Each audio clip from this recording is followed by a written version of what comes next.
too late, I don't know. That's what the problem, you get snow and ice on the pallet, and then, so I decided to go ahead and move them onto the pallet, so there are 4 on each pallet, and this is them with the covers on. So this is the equipment, I mean, the special equipment that I'm making, just the 2 different feeders for the nucleus colonies. That in the middle there shows the feeders with one side broken off, so you can see they have 2 compartments, one for each nuke. The bottom boards, 2 entrances on the right, 4 entrances on the left, and the standard cones on the right, and those baby cones, the half-size cones on the left. And here's some of the results we're trying to get. This is in the spring. Some of those baby cone boxes, I think there are 11 colonies on this pallet, and all of them have survived. And these are the bees on standard cones. There are some boxes divided in half with 2 nukes, others with 1 nuke. And those nukes, I have them in the spring to replace, to fill up my own empty spots, like in this case.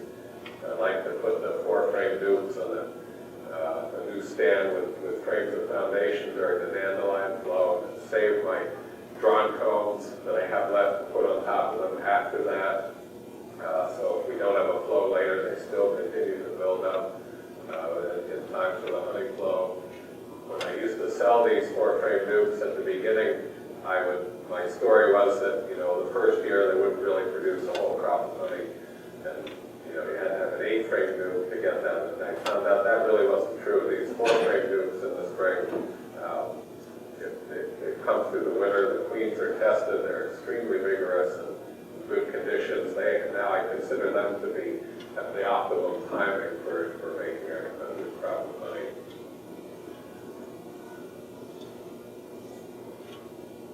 And again, this is, nucleus colonies for sale. That's half of my income usually comes from selling nucleus colonies. And this is just to show you that you don't have to use my size or style of equipment. There's a lot of different things beekeepers use for mating colonies. This is Bob Brackman and Charlie Harper looking at some of Bob's bees, and here he has a box divided into 3 sections using the standard 6 5/8 cones. And here he is with another box, which is a standard shallow box divided in 4. Each one would have 2 cones in it. There's no special rule for just how big the nucleus colony has to be or the kind of frame you have to use. This is Michael Palmer's. He started with a box that's similar to mine, divided in the middle, make up 2 nukes, 1 on each side, but then he made these special boxes to go on top, 1 little super for each one, and be side by side, and then he packs them just like that, with the bees set up like that too. And I'm not sure exactly what his theory is in the spring. Most of the bees are in the top box by then, and he can lift the nuke off, and mostly in 1 box, or exactly how he's managing them. But again, beekeepers are always trying to think up better ways to do things. Especially in queen regs, a lot of different equipment beekeepers make for themselves. This is an experiment, a big experiment I did this year with a lot of colonies. Again, here's the 2 nukes that are getting too crowded. And so I just take the piece of plastic over the 2 holes in that feeder and put another box on top, just the same setup with the feeder in the middle and cones and foundation on the outside. So letting the same thing trying to accomplish, let the bees grow onto 8 cones, but this way in the vertical situation. And I'm going to winter them the same way. Here's someone that some of you know, Chris Baldwin. It's been my great privilege and pleasure to know for many years, mostly by phone, but he's come to visit me twice, including this past summer. This was a picture we took of him looking through my nucleus colonies. Yeah, again, here's just a cell building yards and a mating yard. See if there's anything. I think this is what I just wanted. This is the result of all this. medium-sized colonies, mating yards, they're full of nucleus colonies at the end of the season. You know, extremely valuable, a source of queens in the spring, also a source of a lot of brood in those colonies. Here are the nucleus colonies on standard combs, kind of the key to everything as far as I'm concerned. That, you know, some colonies being wintered above colonies, other ones on the pallets. And then I just have a few pictures of something. I like to put in some things from the current season. At the end, this is one of my current mysteries. See the two different colors of cappings on there. You can't figure out what's going on here. The brood underneath looks the same.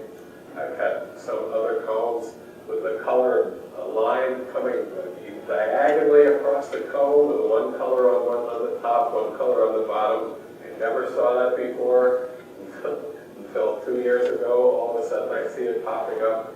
I don't know what the world's going on.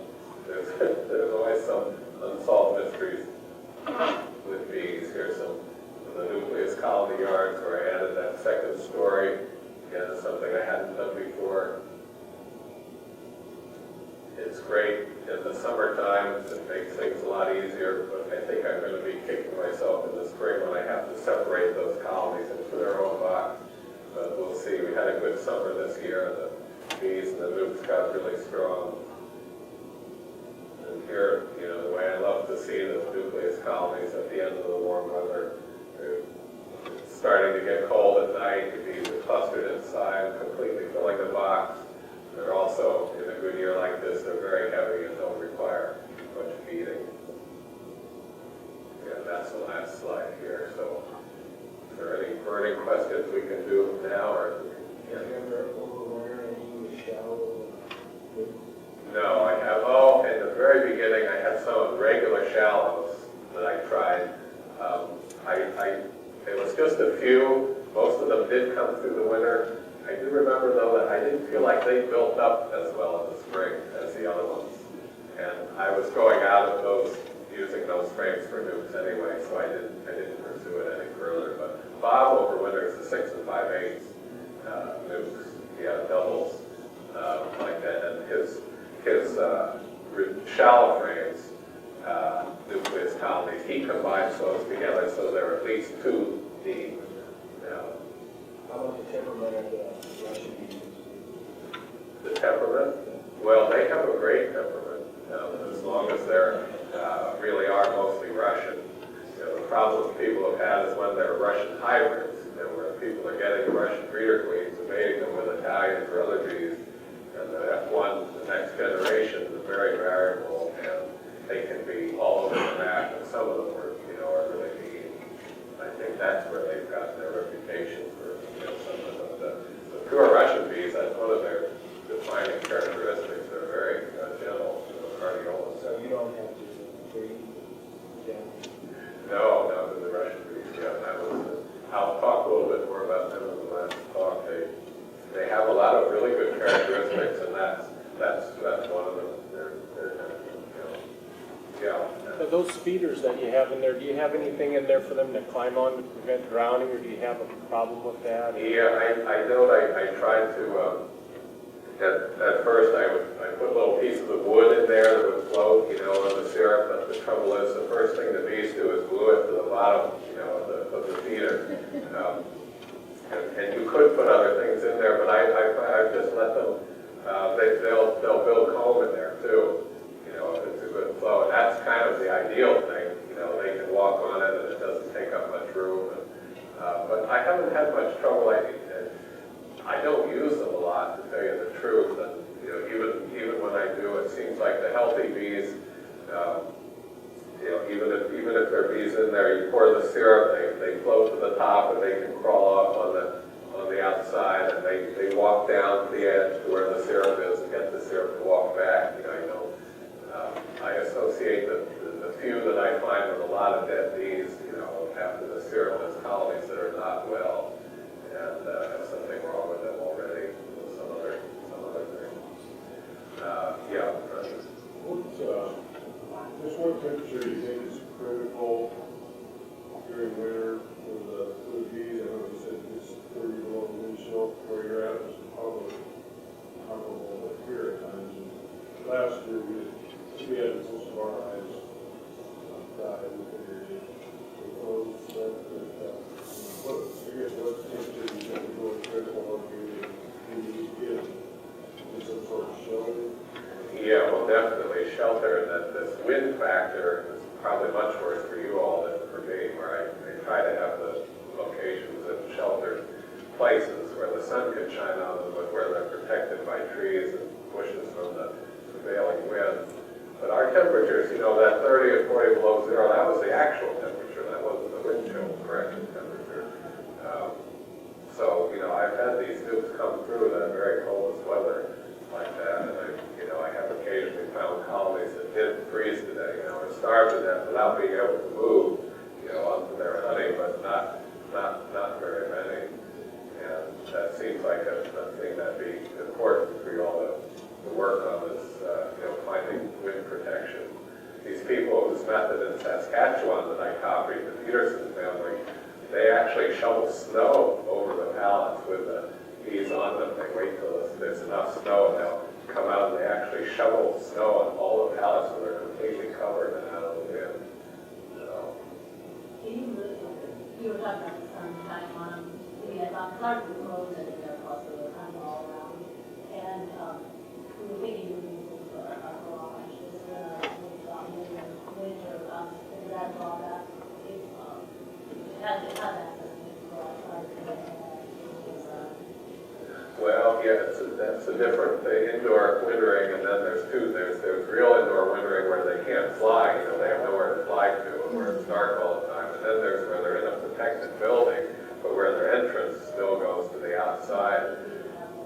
Yeah, well, I mean, that makes sense to me, but I don't have any experience with it. But the Canadians are the ones who, you know, try and contact about that, because they've worked really a lot on, you know, indoor wintering. And they have, you know, they try all different systems in Saskatchewan, which is so cold, you know. These people, the Petersons, are actually quite far north in Saskatchewan.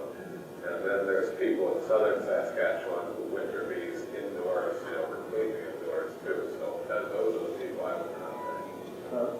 Yeah. Pat Keel, who runs Cooking Bills in Loop City, Nebraska, builds a lot of those buildings in Canada for indoor winter, and he's really good at it. And he has all the controls for, you know, regulating the air in it. And so if you're really interested in it, he's a really good person to go visit. What's that name again? Pat Keel, K-E-H-L. Loop City. Yeah, he builds extracting equipment called Cooking Bills, bogey sheets, and capper, and thin pulp back separator. Yeah. Let's see, that was a question. Yeah. How long of an operation would you say a person should have before they look into raising their own bees? Like if someone has 10 hives, is that enough to get breeder colonies and such going, or is it not really larger? Oh, I think it's worth doing no matter how few colonies you have. You know, it's just that, you know, in addition to being a powerful technique, it's very interesting and fun, you know, and satisfying to see your own, you know, your own queens come. But you know, like what I recommend now, this thing of overwintering nucleus colonies is just, it goes a long, long way to solving or helping to solve a lot of the problems that we have now, no matter how many or few colonies you have. You know, if you have 10 colonies, and each one of those has a nuke box on top of it, you know, you have all those extra colonies to replace any that would, like, you know, that you might lose. You know, you can combine them together in the spring, you can sell them. It really helps a lot too. And then another thing, rather than, like, if we were to start doing this, rather than starting from the packages we got last year, to get a good queen stock to start from, where would you recommend we get queens from? Yeah, you know, I'm going to talk more about the Russian bees, which is my bees that are Russian based now.